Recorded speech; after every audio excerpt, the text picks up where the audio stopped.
we forget how different the cells in the body can be. We kind of imagine them as little circle blobs when, in reality, there is so much body cell diversity. Parietal cells in the stomach, as part of the digestive system, they can make stomach acid. Thankfully, cells in other systems do not. Mast cells, as part of the immune system, they contain substances like histamine that they can release, which is critical for the inflammatory response. Skeletal muscle cells, which are also called muscle fibers, as part of the muscular system, they're shaped like cylinders with multiple nuclei, and their structure includes thin and thick filaments, which are essential for muscle contraction. We could go on with the specialized cells in the body systems, and the cells themselves structurally sure are different, specialized for their function. And if I had to pick my favorite specialized body cell, it'd be a neuron, a cell that is part of the nervous system, the system that is the topic of this video. But before we talk about neurons or other cells in the nervous system, let's give a little general tour of the nervous system. Then we'll get to the cells of the nervous system and briefly mention the action potential. First, structure-wise, you can divide the nervous system into two very general regions: the central nervous system, CNS, which consists of the brain and spinal cord, and peripheral nervous system, PNS, which consists of all other components of the nervous system, such as nerves throughout the body. The PNS can provide sensory information for the CNS. While the CNS can process that information and act as a command center, the CNS can execute motor responses or regulate body mechanisms. So we said the CNS consisted of the spinal cord and brain. Let's talk a little bit about the amazing human brain, although realize we're being very general here, as we're going to divide it into three general regions: the hindbrain, midbrain, and forebrain. Let's look at the hindbrain first. It includes the medulla, pons, and cerebellum. The medulla has many regulation functions, such as the regulation of breathing, blood pressure, and heart rate. The pons is involved with some of these functions as well, and also coordinating signals with this area to the rest of the brain. And the cerebellum? Balance and movement coordination are some functions of the cerebellum. The midbrain, deep in the brain, this area is involved in alertness and the sleep-wake cycle, motor activity, and more.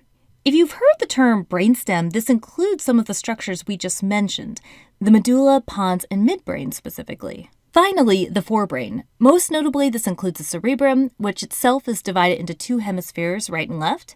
So many functions are done by our amazing cerebrum depending on specific location, whether it's our speech, our thinking and reasoning, our sensing, our emotions. Check out the further reading to explore this. The forebrain also technically includes some structures in it, like the thalamus, which is involved with sensory and motor information, and hypothalamus, which, if you remember from our endocrine system video, has major control of the endocrine system. There are a lot of myths about the brain. One quick myth I heard all the time as a kid that I have to put to rest. It's the myth that humans only use 10% of their brain. It's not correct. We have a great reading suggestion on that, as well as some others that circulate around. Now, that was all part of the central nervous system. What about the peripheral nervous system? Function-wise, we can further divide the PNS based on what it does: the somatic nervous system, SNS, and autonomic nervous system, ANS. The SNS is involved with motor functions of skeletal muscle. This will include voluntary actions under conscious control, but also somatic reflexes that involve skeletal muscle. The ANS is all about what's going on in the internal environment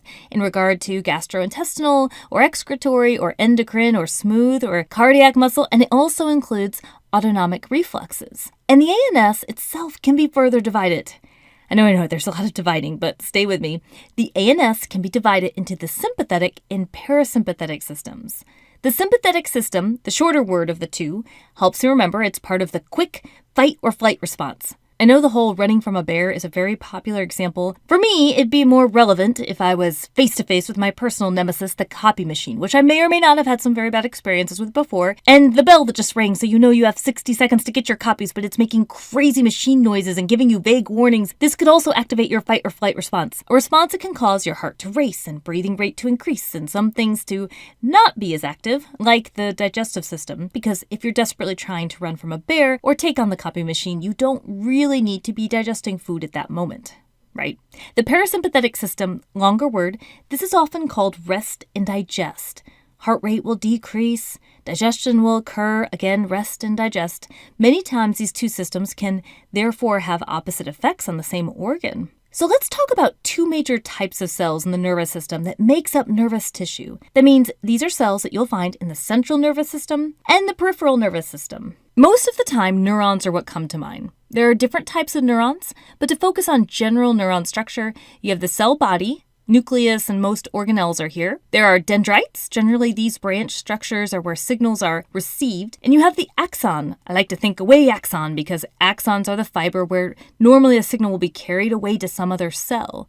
The junction area where the neuron will be communicating with another cell is called a synapse. In the other major cell type, glial cells, or you can call them glia. When I was a student and read that they were supporting cells, I don't think the word supporting emphasized to me at the time how essential they really are.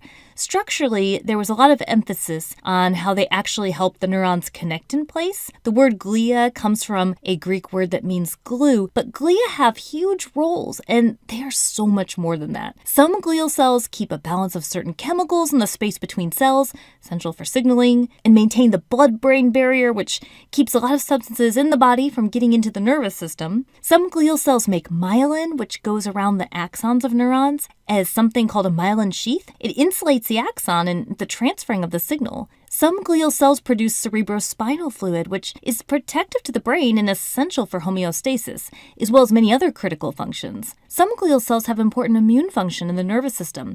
These are all just a few examples. As amazing as glial cells are, it's time to move on to the action potential. Generally, action potentials are recognized as something neurons do, but we did link some interesting reads about certain glial cell types in action potentials. The main idea is that neurons need to be able to communicate with each other.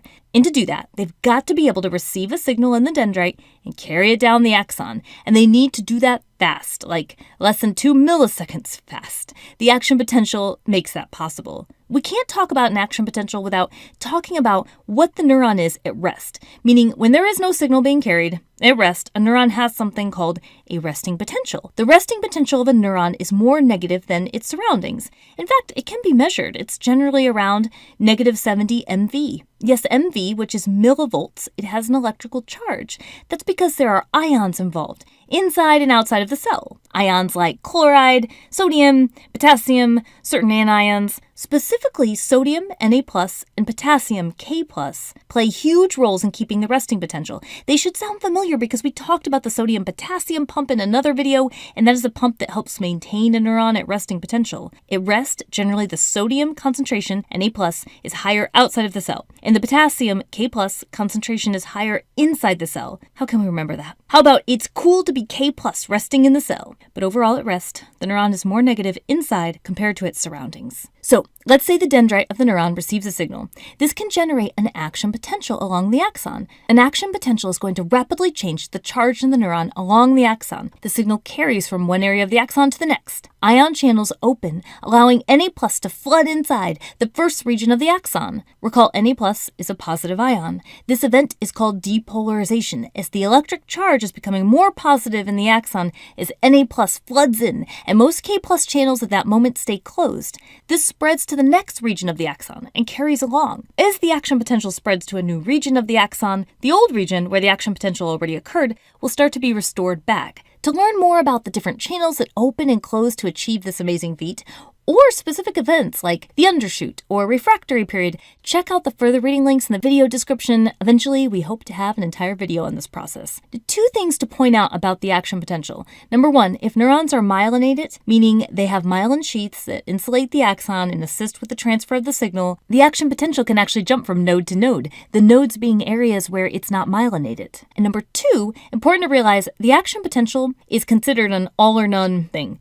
What we mean by that is either it happens or it doesn't. It's like a light switch. It's on or it's off. There isn't a dimmer switch. There aren't different levels. It's either off or it reaches a threshold of when it's on, and if it's on, it's going. So that's all good, but what happens next? Let's say you have an action potential and it's going to signal another neuron. Now what? Well, that's one way to introduce neurotransmitters. So the action potential goes down the axon and gets to the axon terminals, the ends of the axon. We had mentioned about the synapse, where both of these neurons can communicate. The action potential can signal synaptic vesicles in that neuron to release something called neurotransmitters. There are different types of neurotransmitters, and they can be derived from different substances, for example, amino acids or amino acid precursors, or even a gas such as nitric oxide, although the release is a little different than other neurotransmitters. Generally, when neurotransmitters are released from the synaptic vesicles, the transmitters only need to travel a small space between the neurons, specified as the synaptic cleft. Then they can bind specific receptors of the next neuron, specific receptors to the type of neurotransmitter that binds it. The dendrite area of the other neuron receives the signal and can start an action potential across its axon. When we cover a lot of things, we think it's important to recap. So we've talked about the peripheral nervous system, PNS, and the central nervous system, CNS. Since the CNS involves the spinal cord and brain, we also talked about major areas of the brain. Then we focused on the PNS, how it can be divided into the somatic nervous system, SNS, and autonomic nervous system, ANS. And then how the autonomic nervous system, ANS, can be divided into the sympathetic and parasympathetic system. We then explored major cell types in the nervous system, glial cells and neurons, and since neurons can communicate with each other using an action potential, we gave a brief overview of the action potential. We then mentioned that once the action potential occurs, this can signal the release of neurotransmitters in the synapse between neurons. Those neurotransmitters bind specific receptors of a neighboring neuron. Whew! So with such a complex system that could be so many videos long, there continues to be a lot of research done to help diseases and conditions of the nervous system. If you have an interest in this field, there are many careers